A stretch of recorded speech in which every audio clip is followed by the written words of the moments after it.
சூரத்து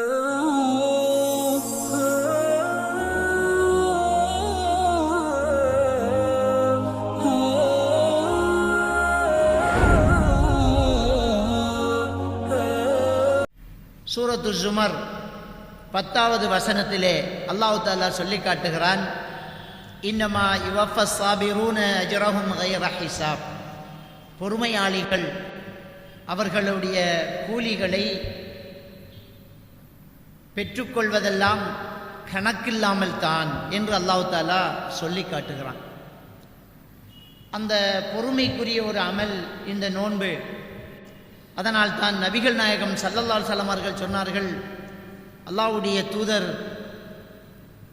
அல்லாஹ் சொல்வதாக சொல்லி காட்டுகின்றார்கள், இந்த அடியான் செய்யக்கூடிய அமல்களுக்கெல்லாம் கூலி கொடுக்கப்படுகிறது, நோன்பு எனக்குரியது, நானே அதுக்கு கூலி கொடுக்கிறேன் என்று அல்லாஹ் தஆலா சொல்லி காட்டுகிறான். எல்லா அமல்களுக்கும் அல்லாஹ் தான் கூலி கொடுப்பது. ஆனால் ஒரு மட்டில்லாமல் இந்த நோன்புக்கு அல்லாஹ் கூலி கொடுப்பதனால் இந்த நோன்பு எனக்குரியது, அதை நான் பார்த்துக்கொள்கிறேன் என்றால் அளவு சொல்ல மாட்டேன் என்கிறான் அல்லாஹ். இன்னது செய்தால் இவ்வளவு நன்மை, ஒரு ஜனாசாவை பின்துயர்ந்தால் ஒரு கீராத் நன்மை, ஒரு கீராத் என்றால் உஹது மலையை விட பெரிசி என்றெல்லாம் நபிகள் நாயகம் ஸல்லல்லாஹு அலைஹி வஸல்லம் அவர்கள் அளவு சொல்கின்றார்கள். சுபஹுக்கு முன்னால் 2 ரக்காத் சுன்னத் தொழுதால் இந்த உலகத்தில் உள்ள அனைத்தை விட சிறந்த ஒரு கூலி அவருக்கு கிடைக்கிறது என்று அளவு சொல்கின்றார்கள். அல்லாஹ்வே சொல்கிறான், இந்த நோன்பு எனக்குரியது, நானே அதுக்கு கூலி கொடுக்கிறேன், நான் பார்த்துக்கொள்கிறேன் என்கிறான். அதை சூரத்து ஜுமர் 10வது வசனத்திலே இன்னமா யுவஃபஸ் சாபிரூன அஜ்ரஹும் பிகைரி ஹிசாப். இந்த மனிதன் பொறுமையாளியாக இருக்கும்போது அந்த பொறுமைக்குரிய கூலியை கணக்கில்லாமல் கொடுக்கப்படுகிறான். கைர் ஹிசாப் என்று அல்லாஹ் தஆலா சொல்லி காட்டுகிறான்.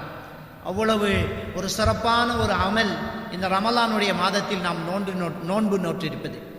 நமக்கு இறைவன் விதியாக்கிய மற்ற கடமைகளுக்குள் இந்த நோன்பு மட்டும் ஒரு நீண்ட நேரம் நாம் செய்யக்கூடிய ஒன்றாகவும் அதுக்கு மிகப்பெரிய ஒரு சிறப்பும் இருப்பதை நாம் பார்க்கலாம். நாம் நோன்பு நோக்கக்கூடிய இந்த மாதம் சிறப்புக்குரியது.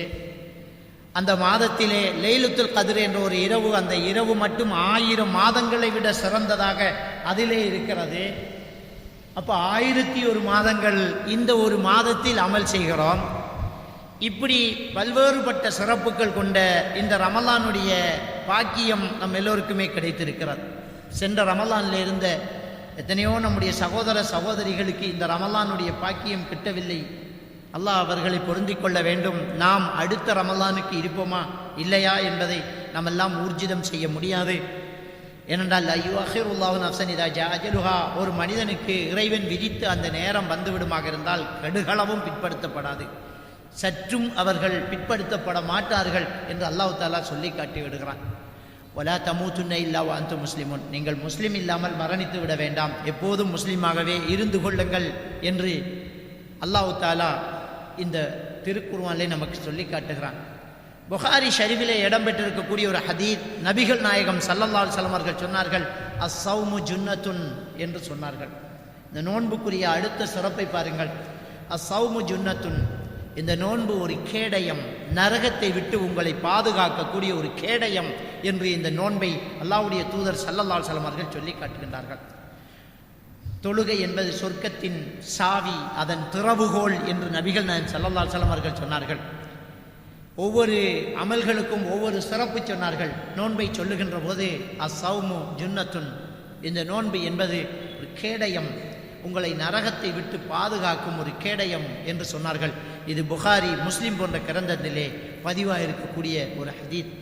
அன்புக்குரியவர்களே, கண்டிப்பாக இந்த நோன்பை நாம் அல்லாஹ்வுக்கு கட்டுப்பட்டு ஈமான் உள்ளவராக மறுமையில் இதுக்கு கூலி கிடைக்கும் என்ற நம்பிக்கையோடு பிடிக்கும் போதே கண்டிப்பாக அது நோன்பு நமக்கு நரகத்தை விட்டு தடுக்கக்கூடிய ஒரு கேடயமாக மாறிவிடுகிறது. ஸல்லல்லாஹு அலைஹி வஸல்லம் அவர்கள் சொன்னார்கள், மன் காம ரமலான ஈமானன் வ இஹ்திசாபன் குஃபிர லஹு மா தகத்தம மின் தன்பி. யார் இந்த ரமலானுடைய மாதத்தில் ஈமானோடும் நன்மை கிடைக்கும் என்ற நம்பிக்கையோடும் நின்று நோன்பு நோட்கின்றார்களோ அவர்களுடைய முந்திய பாவங்கள் மன்னிக்கப்பட்டு விடுகிறது. அந்த பாவங்கள் மன்னிக்கப்பட்டு விட்டால் நாம் சொர்க்கம் நுழைந்து விடுகிறோம். இந்த நோன்பு ஒரு கேடயமாக இருக்கிறது அப்படி என்பதை நாங்கள் எல்லாம் புரிந்து கொள்ள வேண்டும். அன்புக்குரியவர்களே, இவ்வளவு சிறப்புக்குரிய இந்த ரமலானை நாம் அடைந்திருக்கிறோம். நாம் இந்த நோன்பை நம்முடைய ஆயுசு இருக்கும் வரைக்கும், நம்முடைய உயிர் இருக்கும் வரைக்கும் ஈமானோடும் மறுமையில் நம்பிக்கை எதிர்பார்த்தும் அந்த நோன்பை நாம் அதுக்குரிய ஹுக்குமுகளை, அதன் சட்ட திட்டங்களை பேணி நாம் நோற்றுக்கொள்ள வேண்டும் என்ற எண்ணங்களோடு நாம் இருக்க வேண்டும். நம்முடைய சிறுசுகளுக்கும் நம்முடைய பிள்ளைகளுக்கும் அந்த நோன்பை பயிற்றுவிக்க வேண்டும். காரணம், சஹாபாக்கள் அவர்களுடைய குழந்தைகளுக்கு நோன்பை பயிற்றுவிக்கின்றார்கள். எப்படி என்றால், புகாரி ஷரீஃபிலே இடம்பெற்றிருக்கக்கூடிய ஹதீஸ், எங்களுடைய பிள்ளைகள் நோன்பு மாதத்தின் பகல் நேரத்தின் பிற்பகுதியிலே பசியால் அழும்போது பஞ்சியினால் செய்யப்பட்ட பொம்மைகளை கொடுத்து அவர்களை பராக்காக்குவோம் என்று சொல்கின்றார்கள். அப்ப அந்த பிள்ளைகளுக்கும் நோன்பை பயிற்சியாக கொடுக்கின்றார்கள். குழந்தைகளுக்கு, பிள்ளைகளுக்கு எப்போது நோன்பு கடமையாகிறது என்றால், ஆண்களை பொறுத்தவரைக்கும் அவர் பருவ வயதை அடைகிறார், ஸ்கலிதமாகக்கூடிய வயசு அல்லது 15 வயது என்று சொல்கின்றார்கள், அப்போது கட்டாய கடமையாகிறது. ஆனால் தொழுகையை 7 வயதிலே ஏவுங்கள், 10 வயதிலே தொழுகை கொண்டு அடியுங்கள் என்று சொன்ன ஹதீஸை வைத்து 7 வயதிலிருந்து நாம் நோன்பு நோட்பதற்கு அவர்களுக்கு பயிற்றுவிப்போம். 10 வயதிலிருந்து அவர்களுக்கு கட்டாயம் சொல்லிக் கொடுப்போம். அவர்கள் ஆண்கள் பருவ வயதை அடைவது, பெண்கள் நாம் சொல்வோம் ஏஜ் அட்டன் பண்ணக்கூடிய அந்த வயசு, அது சிலருக்கு வித்தியாசமாக இருக்கும்.